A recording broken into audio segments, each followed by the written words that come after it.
Alors, on va commencer le chapitre onde 6, donc interface entre deux milieux.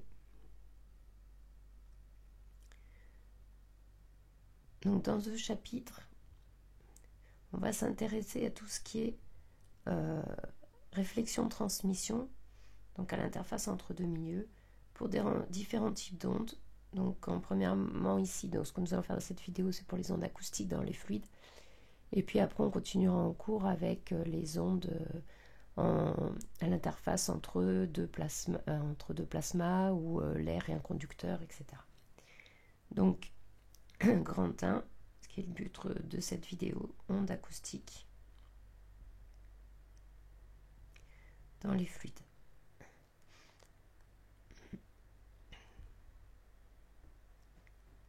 Alors, on va commencer par présenter le problème et écrire les conditions aux limites dont on aura besoin. En fait, à chaque fois, on va avoir la même chose dans les différents types d'ondes. Il va falloir écrire à chaque fois la forme des ondes, donc l'onde incidente, la tête qu'elle a, suivant si c'est une OPP, une OPPH, la forme de l'onde réfléchie, la forme de l'onde transmise. Ensuite, on écrira les conditions aux limites au niveau de l'interface, à chaque fois, ce qui nous donnera deux conditions. Et en remplaçant la forme des ondes incidentes, réfléchies et transmises dans les conditions limites, on va trouver ce qu'on appelle les coefficients de réflexion et transmission de l'onde. Donc on va le faire ici dans ce premier cas d'onde acoustique. Donc présentation et conditions aux limites.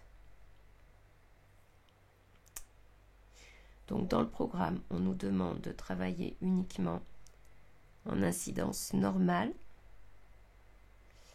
Donc nous on va se placer à une seule dimension suivant UX. Et donc le VI sera suivant UX, la paroi étant dans le plan X égale 0. On va faire le dessin après. Donc on suppose, pareil dans le programme, que l'interface est infinie et qu'elle est plane. Donc ce sera mon interface dans le plan X égale 0. Et on me demande de travailler avec une onde plane progressive, donc pas forcément harmonique. Donc on se placera dans ce cas-là.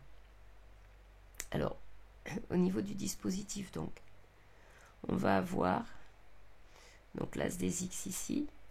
Ça, c'est l'interface qui est donc plane, qui sera dans le plan. Alors, on va en reparler au départ X égale 0. Quand il y a l'onde, cette interface va bouger. On va supposer qu'elle bouge faiblement, c'est-à-dire que la distance sur laquelle elle bouge est petite devant la longueur d'onde. Ce qui va nous permettre de dire qu'au niveau de l'interface, les grandeurs sont les mêmes quand X égale 0. Donc ça, c'est important. Donc l'interface bouge, mais sur une distance qui va rester petite devant la longueur d'onde. Donc du coup, les grandeurs qui seront la vitesse, la pression, etc. sur l'interface à l'instant T, ce sera à peu près les grandeurs en X égale 0 à l'instant T. Puisque à l'échelle de l'onde, l'interface est finalement quasiment presque toujours en X égale 0. Le déplacement est très très faible par rapport à la longueur d'onde. Alors au niveau du schéma, donc on a un fluide 1 à gauche et un fluide 2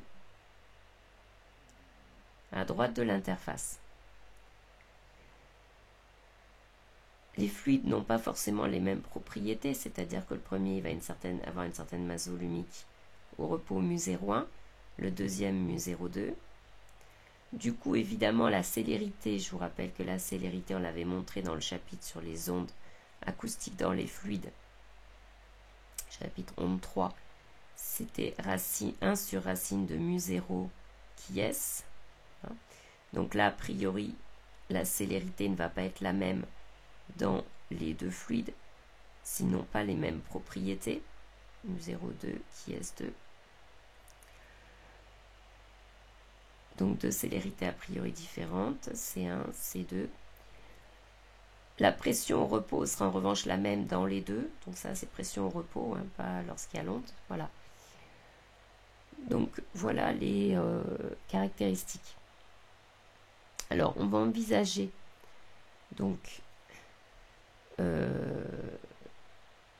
deux fluides non miscibles. fasse mélanger.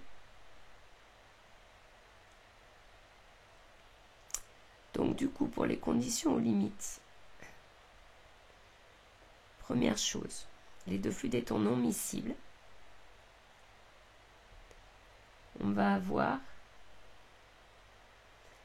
la composante normale de la vitesse qui est continue, ça on l'a vu dans le chapitre sur les ondes, sur les fluides. Vn est continue à l'interface, composante normale de la vitesse. Alors ici, en fait, comme la vitesse est suivant ux, l'interface c'est le plan x égale 0, donc c'est le plan yz. Donc Vn est continu à l'interface. Ici, bien sûr, Vn c'est simplement V, c'est Vux. Hein. Donc on va avoir V qui est continu à l'interface. Donc la première condition limite, que je vais noter 1, ça va être que la vitesse en fait du fluide à gauche, en 0, est égale à la vitesse du fluide à droite, en 0. On pourra aussi écrire V de 0 moins et V de 0 plus, hein, comme on veut. Donc, quel que soit t. Donc, normalement, c'est au niveau de l'interface, on a dit que ça faisait à peu près la même valeur quand x égale 0. Donc, voilà la première condition, aux limites, qu'on aura et qu'il faut savoir écrire, capacité exigible du programme. Deuxième condition, aux limites. Si on envisage l'interface, qui est fictive, bien sûr, hein, c'est un plan infiniment fin, entre les deux fluides. Cette interface, comme elle est infiniment fine, elle a une masse nulle. Et je lui écris le PFD, principe fondamental de la dynamique. Donc je vais écrire que la masse de cette interface fois la dérivée de sa vitesse par rapport au temps. Alors en fait, ce produit-là va faire 0 parce que l'interface est de masse nulle, donc le m vaut 0. Va être égal à la somme des forces qui s'appliquent à cette interface. Il y aura une force de pression due au fluide de gauche et une force de pression due au fluide de droite. On en déduit que ces deux forces de pression sont égales, au signe près.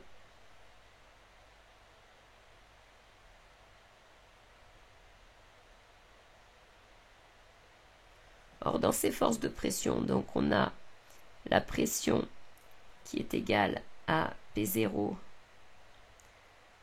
plus P1. Donc là, on aura P1 gauche en 0 et en T. Donc fois la section, alors bien sûr comme c'est infini, hein, j'ai pris une section S, je ne l'ai pas précisé là, interface fictive, je prends qu'une partie, une surface S hein, de cette interface, donc fois S, qui va être égal donc en norme, donc ici P0, plus le P1 droit en 0 et en T fois aussi S. Donc finalement, on va avoir comme deuxième condition limite, une condition sur la pression, que finalement cette pression est continue en 0. P1 droit en 0 et en T, quel que soit T. Donc finalement, les deux conditions sont assez simples à se souvenir, mais il faut savoir le démontrer, hein, faire cette petite démonstration simple. Donc il faut savoir montrer que finalement la pression et la vitesse sont continues lorsqu'on est dans ces conditions-là. Alors, on va s'intéresser maintenant à la forme des ondes. Là, on s'est intéressé aux conditions limites, forme des ondes.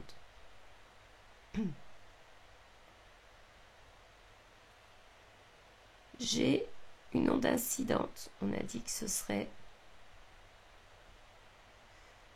une onde plane progressive. Donc, qui va se propager dans le sens des x croissants. Donc, on va donner la forme de cette onde. On va utiliser bien sûr les informations qu'on connaît sur les ondes progressives qu'on a vues dans le chapitre onde 3. Et on admettra systématiquement que si l'onde incidente est une onde progressive, l'onde réfléchie va être aussi une onde progressive, mais évidemment elle va aller vers la gauche, dans le sens des x décroissants. Et l'onde transmise va être elle aussi une onde progressive, mais elle dans le sens pareil des x croissants. Alors comment vont s'écrire ces ondes? On reprend les notions qu'on connaît déjà. Hein. L'onde incidente. Donc, on va avoir Donc les deux grandeurs qui nous intéressent, c'est la vitesse et la pression. La vitesse de l'onde incidente que je vais noter VI de x et de t, ça va être une fonction de t moins x sur c, célérité dans le milieu où il y a l'onde incidente, donc ce sera C1, puisque l'onde incidente est dans le milieu d'indice, le milieu de gauche, là, indice 1. Évidemment, c'est une vitesse qui est suivant UX, puisque l'onde est longitudinale. La pression PI, on sait qu'elle est liée à la vitesse VI. Alors, je ne mets plus les indices 1 ici, hein. En fait, c'est par rapport au cours, je mettais le V1 pour la vitesse et le P1 pour la surpression. Là, comme je vais déjà avoir des indices pour l'onde incidente réfléchie transmise, je ne mets plus les petits i à chaque fois, les petits 1 à chaque fois. Hein, mais c'est bien la vitesse comme dans les ondes 3 et la surpression, parce que j'avais noté P1 dans le cours précédemment. Donc le PI, on reprend la notion d'impédance acoustique qu'on avait vue dans le chapitre sur les ondes acoustiques. Donc ça va être Z1 fois le VI de X et de T. Je rappelle que le Z1, il vaut mu01 C1. Pour l'onde réfléchie, donc VR va être une fonction, c'est une OPP, donc une fonction de T. Attention, elle va dans le sens des X décroissants, donc plus X sur, et elle est dans le milieu 1, donc sur C1, UX. Et on avait vu que dans ce cas-là, pour une OPP qui va dans le sens des X décroissants, le P, attention, va aller moins Z fois le V. Avec le même Z que tout à l'heure, puisqu'on est toujours dans le milieu 1. L'onde transmise maintenant. Donc VT, j'ai oublié une flèche là. VT de X et de T, c'est égal à une autre fonction H. De T, on est dans le sens des X croissants, donc moins. X sur, attention, l'onde transmise est dans le milieu 2, donc C2, suivant UX. Et la pression de cette onde est reliée, donc toujours pareil avec la vitesse, avec le Z2, puisque cette onde est dans le milieu 2. Donc Z2 valant mu02 C2. Alors, là où il va faire bien attention, il va falloir faire attention de ne pas mélanger. Il y a trois ondes, l'onde incidente, l'onde réfléchie, l'onde transmise. L'onde incidente et l'onde réfléchie sont toutes les deux dans le milieu 1. L'onde transmise est dans le milieu 2. Donc quand je vais vouloir appliquer les conditions aux limites à ces ondes, je ne vais pas appliquer avec directement incidente, réfléchie, transmise. Les conditions limites, c'est ce qui est à gauche et ce qui est à droite, on a dit. Hein, donc ce qui est à gauche de x égale 0, ce qui est à droite de x égale 0. Donc quand je dis la vitesse à gauche est égale à la vitesse à droite, quand je dis à gauche, il faut que je regarde toutes les ondes qui sont à gauche et je les somme. Quand je vois à droite, je regarde toutes les ondes qui sont à droite et je les somme. Hein, donc ça c'est un truc, il faut bien faire attention. Donc, attention, à gauche, x égale 0, on a onde incidente et onde réfléchie. À droite, de x égale 0, on a uniquement l'onde transmise. Donc du coup, quand j'écris la condition aux limites que j'ai noté tout à l'heure, c'était la vitesse à gauche en 0 et en t. À gauche, je regarde à gauche, on incidente plus on se réfléchit. Donc c'est la vitesse de l'onde incidente plus la vitesse de l'onde réfléchie en 0 et en t. Et ça, c'est égal à la vitesse à droite en 0 et en t. Je regarde qu'est-ce qu'il y a à droite, il y a l'onde transmise. Donc c'est la vitesse de l'onde transmise en 0 et en t. Donc, je trouve que en projetant sur x, puisque tout est sur x, que VI de 0 et de t plus VR de 0 et de t est égal à V transmis en 0 et en t, quel que soit t. Donc c'est toujours ma relation 1 que j'ai un petit peu arrangée, on peut l'appeler 1' si on veut.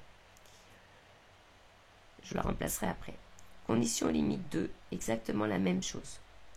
Je vais écrire que la pression à gauche en 0 et en t est continue, c'est-à-dire est égale à la pression à droite en 0 et en t. À gauche, j'ai l'onde incidente et l'onde réfléchie. Et je dis que c'est égal à la pression à droite en 0 et en t, donc c'est la pression de l'onde transmise. Donc ça, c'est ma relation 2 que j'ai un petit peu arrangée, donc 2'. Alors, avant de passer aux coefficients de réflexion et de transmission, je vais juste réécrire ces deux conditions maintenant en tenant compte de la forme des ondes que j'ai données juste précédemment en haut de cette feuille. Donc, la relation, si j'écris VI de 0 et de t, comme VI de x et de t, c'est f de t moins x sur C1, ça va faire f de t moins 0 sur C1, c'est-à-dire f de t.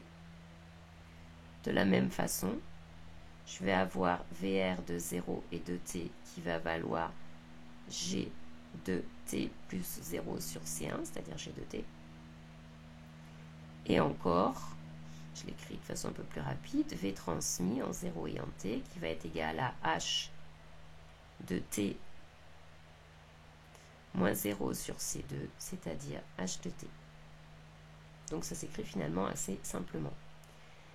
Et donc, quand j'écris ma condition 1', je vais avoir f de t égale h de t, quel que soit t. Donc voilà ma condition. Et deuxième condition s'écrit. Alors là, j'oublie pas que P, c'est à chaque fois, je regarde au-dessus, soit Z1V, soit moins Z1V, soit Z2V, suivant quelle onde c'est. Donc je remplace. P, I de 0 et de T, ça va être Z1, VI de 0 et de T, c'est-à-dire F de T.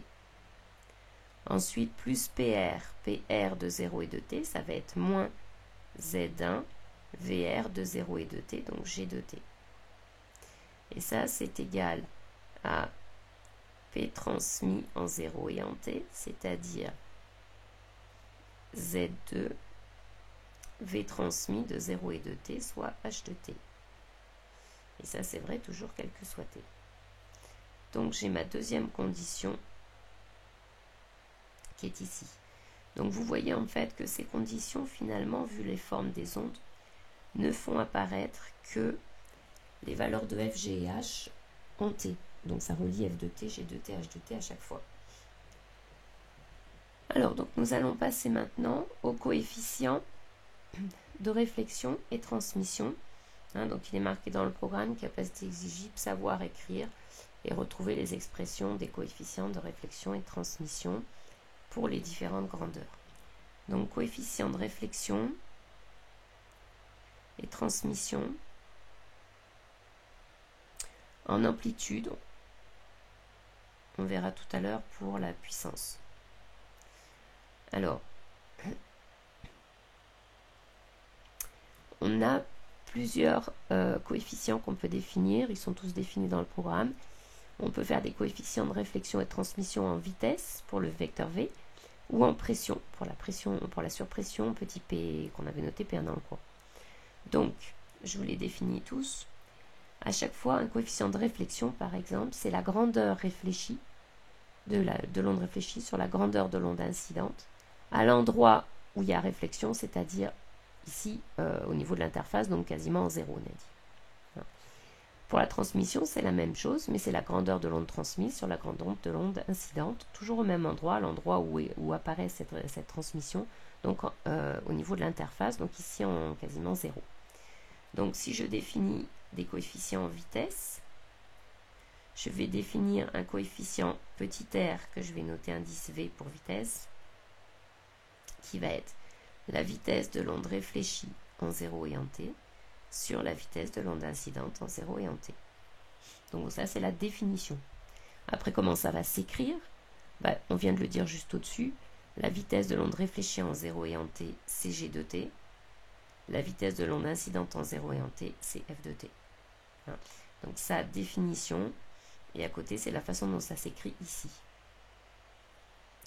Le coefficient de transmission en vitesse. C'est donc les grandeurs pour l'onde transmise, donc la vitesse de l'onde transmise, en 0 et en t toujours, sur la vitesse de l'onde incidente en 0 et en t. Chaque fois qu'on compare l'onde en question, donc soit réfléchie, soit transmise, suivant le coefficient qu'on regarde, à l'onde incidente, à l'endroit où apparaît cette réflexion, cette transmission, donc ici en 0. Donc ça, pareil, c'est la définition du coefficient. Et il s'écrit ici, vu ce qu'on a dit tout à l'heure, h de t sur f de t. Si on veut définir les coefficients en pression, c'est la même chose, ça va être petit r, coefficient de réflexion, en pression, qui va être la pression donc de l'onde réfléchie sur la pression de l'onde incidente. Toujours pareil. Donc, on a vu tout à l'heure que la pression de l'onde réfléchie, c'était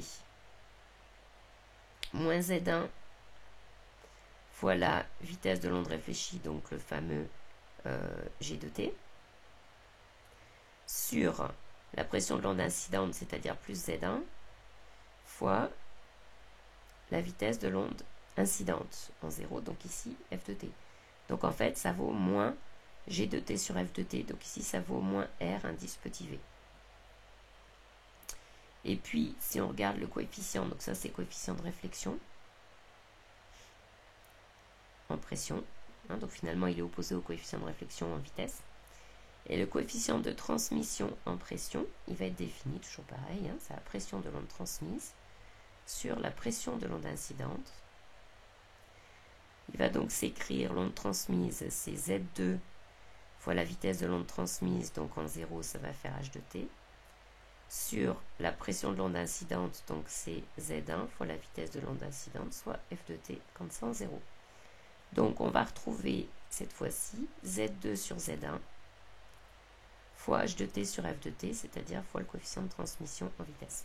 Donc une fois que vous en avez trouvé un, bien sûr, par exemple pour la vitesse, coefficient de réflexion et de transmission, c'est pas la peine de refaire tous les calculs, vous avez directement le lien entre les coefficients de réflexion en pression et en vitesse, donc vous pouvez trouver l'un en fonction de l'autre. Alors, on va donc déterminer ces paramètres. Donc, je vais faire pour la vitesse. Du coup, après, pour la pression, ce sera immédiat. Donc, on a presque tout fait déjà, puisqu'on a déjà écrit nos conditions limites précédemment, les conditions 1' et 2'. On n'a plus qu'à, justement, déterminer G de t sur f de t et h de t sur f de t. Donc, si on regarde nos relations 1' et 2', si on veut faire disparaître par exemple, pour trouver le coefficient de réflexion, il faut qu'on fasse disparaître le h. Donc, il faudrait faire la relation 2 moins z2 fois la relation 1. Donc, si on fait la relation 2 moins z2 fois la relation 1, on va avoir la chose suivante.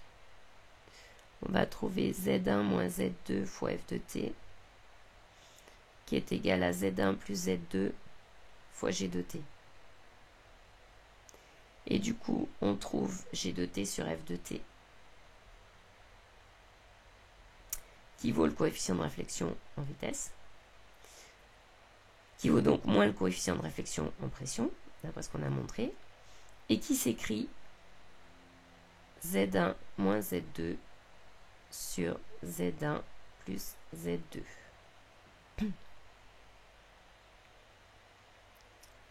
Donc voilà pour ce coefficient de réflexion, on va en reparler juste après. Et puis donc, de la même façon, si cette fois-ci on veut faire disparaître le G, puisqu'on veut garder H pour trouver le coefficient de transmission, il va falloir faire 2 plus Z1 fois la relation 1. Donc on va trouver 2Z1 F de T qui vaut Z1 plus Z2 H de T. Et donc on va trouver H de T sur F de T qui vaut donc TV. Alors qui vaut, on le sait, hein, il y a un lien avec le TP, je le réécrirai après le TP. Donc TV, il va valoir H de T sur F de T, c'est-à-dire 2Z1 sur Z1 plus Z2. Et donc bien sûr, du coup le TP, hein, avec le coefficient qu'on a vu tout à l'heure, va s'écrire 2Z2 sur Z1 plus Z2.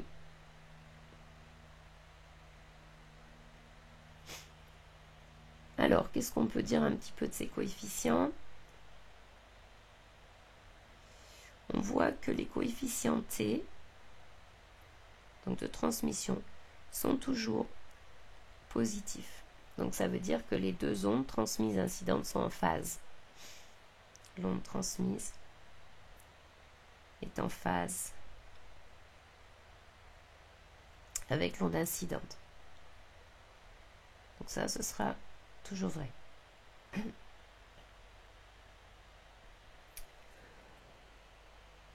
Alors, pour les coefficients de réflexion, on voit que ce n'est pas toujours le cas.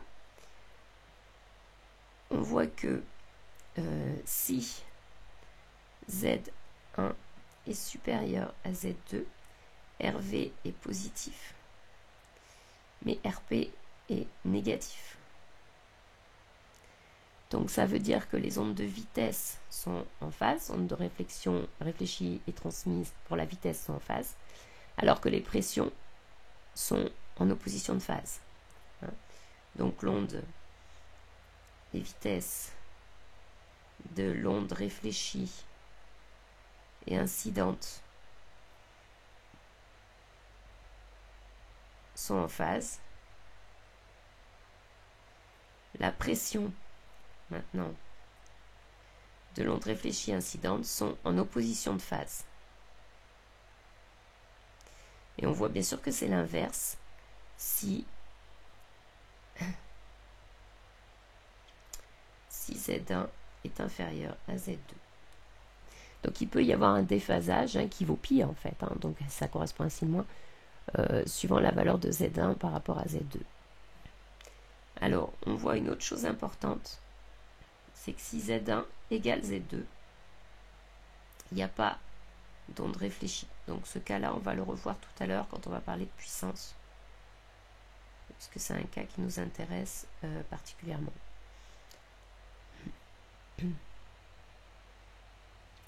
Alors, autre petite remarque, c'est pour l'onde totale qui est à gauche. Donc, on va l'appeler V gauche. On avait dit que c'était l'onde incidente plus l'onde réfléchie. Comment elle s'écrit? Elle s'écrit donc F de T moins X sur C1 plus le coefficient de réflexion en vitesse, c'est-à-dire Z1 moins Z2 sur Z1 plus Z2, F de T plus X sur C1, puisque G, on a donc vu que G valait G de T valait F de T fois RV. Donc attention, du coup le VR, en X, j'ai mis 0, c'est en X. Donc VI de X et de T, VR de X et de T. Donc justement, le VI de X et de T, c'est F de T moins X sur C1. Le VR de X et de T, c'est G de T plus X sur C1. Et donc, comme G, c'est F, G de T, c'est F de T fois Z1 moins Z2 sur Z1 plus Z2. C'est pour ça que là, j'ai ce fameux Z1 moins Z2 sur Z1 plus Z2. G, donc F, mais pris, bien sûr, en T plus X sur C1, puisque le VR, c'est G de T plus X sur C1. Alors, cette chose-là, dans le cas général, c'est un truc un peu quelconque. Si on a une OPPH, si VI est une OPPH, si l'onde incidente est une OPPH, donc pas seulement une OPP, mais une OPPH. L'onde réfléchie va être évidemment aussi une OPPH. Mais le V dans le milieu de gauche, hein, dans la partie gauche qu'on est en train de calculer, pour les X négatifs, n'est pas forcément ni une OPPH, mais ce n'est pas non plus forcément une onde stationnaire. On a trop tendance à penser qu'en ajoutant deux ondes incidentes dans des sens différents, ça fait une onde stationnaire. Ce n'est pas forcément le cas. Il faut déjà évidemment que le coefficient de réflexion vaille pour ça plus ou moins 1, ce qui n'est pas forcément le cas puisqu'on a vu qu'il dépendait des impédances. Donc attention, c'est la somme des deux, la somme des deux, donc le VG, ce qu'on mesure si on met quelque chose pour mesurer, la somme des deux n'est ni une OPPH, ni une onde stationnaire dans le cas général. Il faut des cas particuliers pour que ça fasse une onde stationnaire. Voilà, donc petite remarque. Donc, dernière partie, dans cette réflexion d'onde acoustique, on va maintenant parler d'énergie, donc coefficient donc je vous mets le titre du programme, en puissance acoustique surfacique moyenne.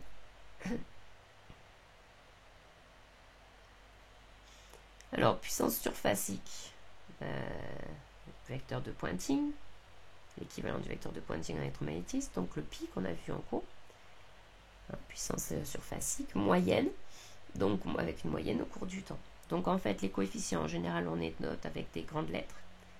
Il va y avoir le coefficient de réflexion, grand R, qui va être, donc on va prendre le pi, tel qu'on vient de le dire, c'est toujours pareil, un coefficient de réflexion, donc en haut, on a la grandeur de l'onde réfléchie, toujours à l'endroit où l'onde apparaît, donc en 0 et en t.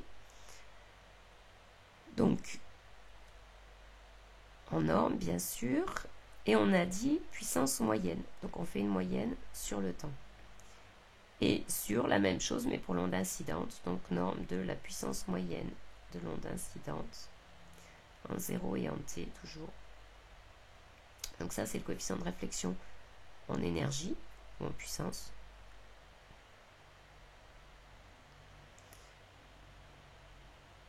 Alors, on ne dit pas toujours en puissance moyenne surfacique, mais c'est ça. Et le coefficient grand T, défini de la même façon, simplement, c'est avec l'onde transmise.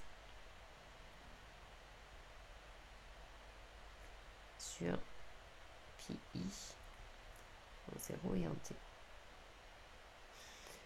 Voilà. Donc, savoir redéfinir ces coefficients. Alors, pour calculer ces grandeurs-là, on va exprimer le pi, pi r et pi t.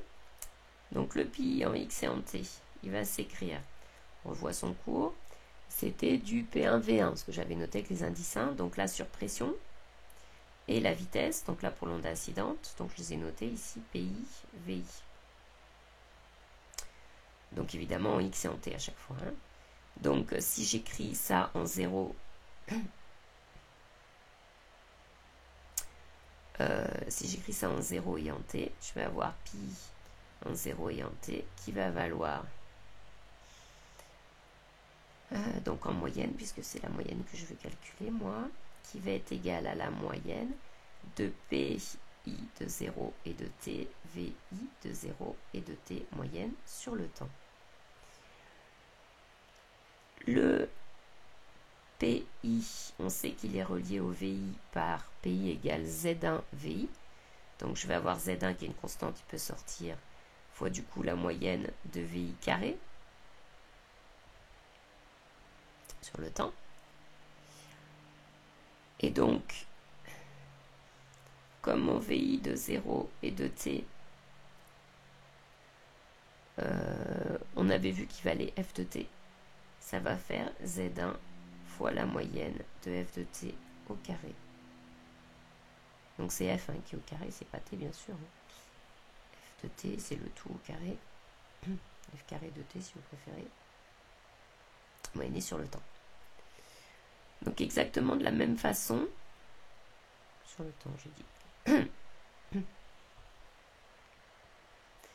exactement de la même façon, je vais avoir la moyenne de Pierre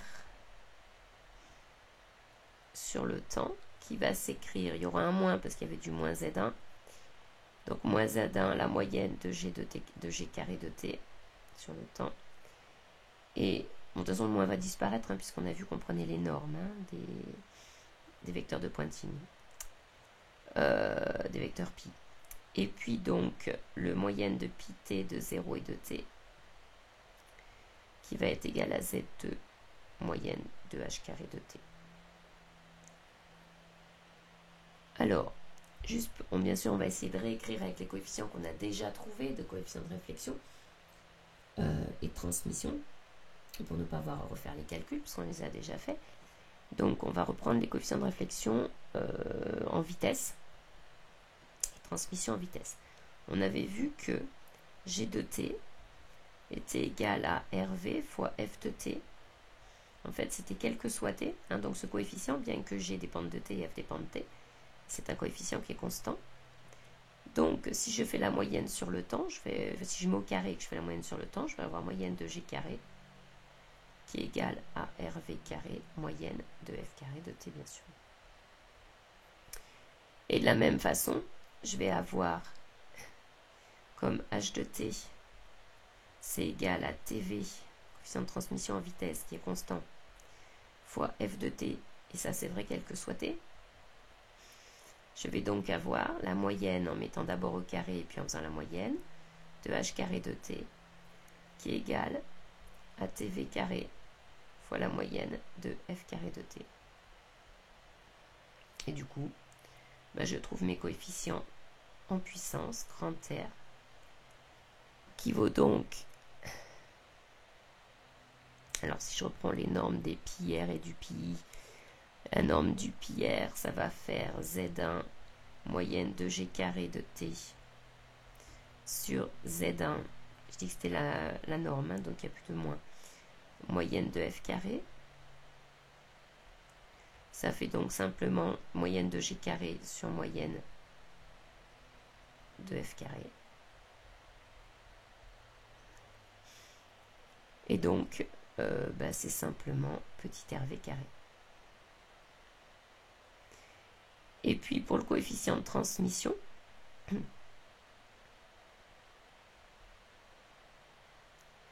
j'ai grand T qui va valoir de la même façon Z2 moyenne de H carré sur Z1 moyenne de F carré. Donc Z2 sur Z1 fois TV carré. Donc en reprenant les expressions de RV carré, enfin de RV et de TV, je trouve que grand R, il va valoir Z1 moins Z2 sur Z1 plus Z2 au carré. Et grand T, il vaut 4Z1 Z2 sur Z1 plus Z2 le tout au carré. Donc voilà les expressions des coefficients qu'on a trouvés en énergie à partir des coefficients qu'on avait trouvés tout à l'heure en amplitude. Alors qu'est-ce qu'on peut remarquer d'important dans ces expressions? On voit que ils sont positifs les coefficients et ils sont indépendants ils ne changent pas si vous interchangez les deux milieux. C'est-à-dire que si je vais du milieu donc arrêter donc les mêmes, si on a le milieu 1 à gauche et le milieu 2 à droite, ou si on a le milieu 2 à gauche et le milieu 1 à droite. Donc on peut interchanger les deux milieux, on va retrouver les mêmes coefficients. Alors que tout à l'heure, ce n'était pas le cas. Pour le coefficient RV, ça nous faisait un changement de signe. Au lieu d'avoir Z1 moins Z2, on avait Z2 moins Z1. Et pour le coefficient de transmission, ça changeait complètement la valeur, puisqu'au lieu d'en haut avoir 2 Z1, on avait 2 Z2. Donc là, ça ne change pas de valeur si on intervertit les milieux. Ensuite, vous pourrez faire le calcul. Si vous faites R plus T, vous développez tout ça, ça va faire 1. C'est lié à la conservation de l'énergie. Conservation de l'énergie, de la puissance ici. Donc, toute l'énergie qu'on a au départ dans l'onde incidente doit forcément se retrouver soit en partie dans l'onde réfléchie, en partie dans l'onde transmise. Donc, c'est ce qu'on retrouve ici si on écrit les choses proprement. Alors, troisième remarque, si Z1 et Z2 sont très différents, c'est-à-dire si Z1 est très grande devant Z2, ou Z2 est très grande devant Z1, alors on a le coefficient de réflexion qui vaut presque 1 et le coefficient de transmission qui vaut presque 0. C'est-à-dire donc qu'on a ce qu'on appelle réflexion totale.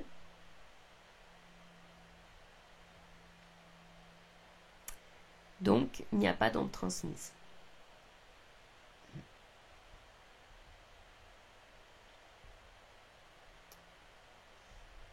Donc on dira que, par rapport à ce qu'on va dire juste après, qu'il n'y a pas adaptation d'impédance et qu'on a effectivement l'onde qui est totalement réfléchie dans le milieu 1. Alors, un exemple d'application numérique avec l'air. Donc le Z de l'air qui est de l'ordre de 440 kg mètre moins 2 secondes moins 1 et le Z de l'eau, donc on considère une interface RO qui est de l'ordre de 1,4 10 puissance 6 kg mètre moins 2 secondes moins 1. Si on regarde cette interface RO, on trouve que le coefficient de transmission est de l'ordre de 10-3. Donc pas très bon. Ce qui veut dire que quand on a donc des bruits à l'extérieur, là vous avez l'air, là vous avez l'eau, donc c'est les ondes acoustiques, donc si vous avez du bruit ici dans l'air, une onde qui arrive ici au niveau de l'eau, elle va être globalement réfléchie et peu transmise, donc il n'y a pas beaucoup de choses qui vont rentrer dans l'eau. Alors, une autre chose très importante qui est une des capacités exigibles du programme, qui est que pour une valeur particulière un lien particulier entre Z1 et Z2, on va avoir un coefficient de transmission qui est maximal. Donc il sera maximal, sa plus grande valeur possible c'est 1 en fait. Donc T maximum quand T vaut 1. Évidemment à ce moment-là R vaut 0. Et quand est-ce que ça arrive? Si on reprend l'expression de R, qui vaut Z1 moins Z2 sur Z1 plus Z2 au carré, ça arrive quand Z1 égale Z2. On dira que qu'il y a adaptation d'impédance. Les deux impédances sont égales, on dit qu'il y a adaptation d'impédance. C'est un terme qu'on retrouve dans différents types d'ondes, qu'on retrouve aussi en électricité justement, avec des ondes électriques. Donc adaptation d'impédance. Et à ce moment-là, on constate donc, puisque T vaut 1 est maximal, qu'il y a un transfert maximal de puissance dans le milieu 2.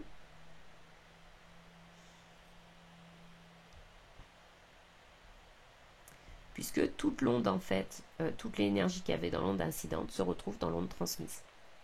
Il n'y a pas d'énergie, le grand R vaut 0, il n'y a pas d'énergie dans une onde réfléchie. Voilà, donc ça c'est une capacité exigible, savoir que ce coefficient de transmission en énergie est maximal lorsque il y a adaptation d'impédance, c'est-à-dire la même impédance Z1 et Z2. Alors, autre petit exemple d'application, isolation phonique d'une vitre, qui est un exemple classique. On considère qu'on a, donc là je prends du simple vitrage, on a de l'air, une vitre, de l'air. Bon, évidemment, une vitre, c'est un solide, mais on peut définir de la même façon une impédance du verre qui est de l'ordre de 10 puissance 7 en kilogrammes mètre moins 2 secondes moins 1. Bon, pour l'air, on l'a déjà vu tout à l'heure, ce qui nous ferait que le coefficient de transmission à travers la vitre, alors attention, hein, évidemment, à travers la vitre, il y a deux interfaces, puisqu'il y a une interface air vitre ici, air verre, et il y a une autre interface ici, air verre. Donc pour que l'onde, elle traverse la vitre, elle va rencontrer deux interfaces successivement. Donc à chaque fois, ça multiplie par le coefficient de transmission air verre. Au niveau des puissances, hein, puisqu'à chaque fois, le coefficient de transmission, c'est la puissance de l'onde transmise sur la puissance de l'onde incidente. Donc du coup, quand j'écris la puissance de l'onde qui passe dans la vitre, c'est grand T R verre fois la puissance de l'onde incidente qu'on avait au départ dans l'air.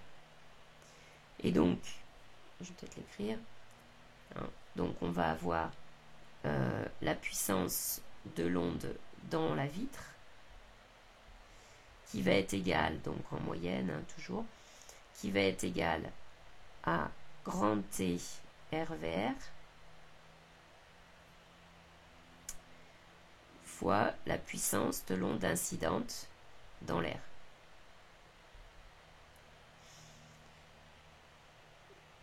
Puis je vais avoir donc dans l'air à gauche, bien sûr, hein, à gauche. L'onde, elle arrive de la gauche, là, elle va vers la droite.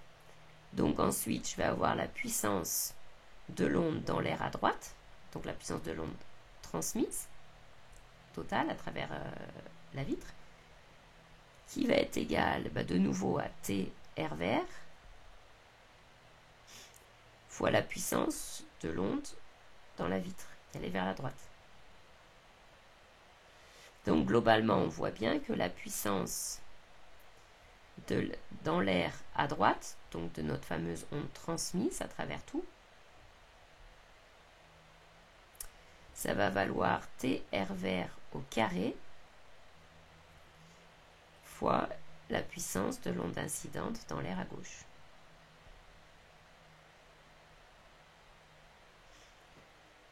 Donc si on regarde cette chose-là, le coefficient T R verre au carré, il va valoir 1,5, 10 moins 4, ça c'est le T de R verre, le tout au carré. Donc ça fait quelque chose qui est de l'ordre de 10 moins 8. Donc au niveau de l'atténuation du son, pour avoir une bonne idée de ce qui se passe, on sait qu'il faut travailler avec les intensités en décibels, hein, ou les niveaux en décibels. Donc on sait que l'intensité ou le niveau en décibels, c'est 10 log de pi moyen sur pi 0 moyen. Donc du coup, ici, si je fais le niveau de l'onde transmise à droite dans l'air, ça va être le niveau de l'onde incidente dans l'air à gauche.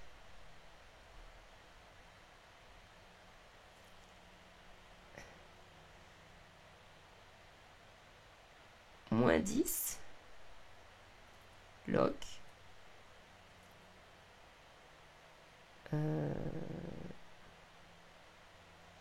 alors attendez, pi de l'air à droite, donc égale plus, donc ce sera plus 10, pardon, log de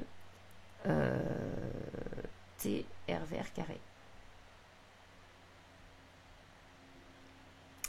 Et du coup, ce 10 log de T R verre carré, T R verre, il est plus petit que 1. Donc en fait, ça fait quelque chose de négatif ici. Et ce truc-là, il vaut 76,5 décibels. Bon, évidemment, c'est une estimation avec un modèle simple. Hein, on ne tient pas compte de tous les facteurs. La valeur est un peu surestimée. Mais reste qualitativement l'idée qu'effectivement, on atténue quand on met une vitre par rapport à quand on n'en met pas. Et évidemment, si vous mettez du double vitrage, l'atténuation sera d'autant plus importante. Puisque là, cette fois-ci, on aura 4 interfaces et donc un exposant 4 dans le T.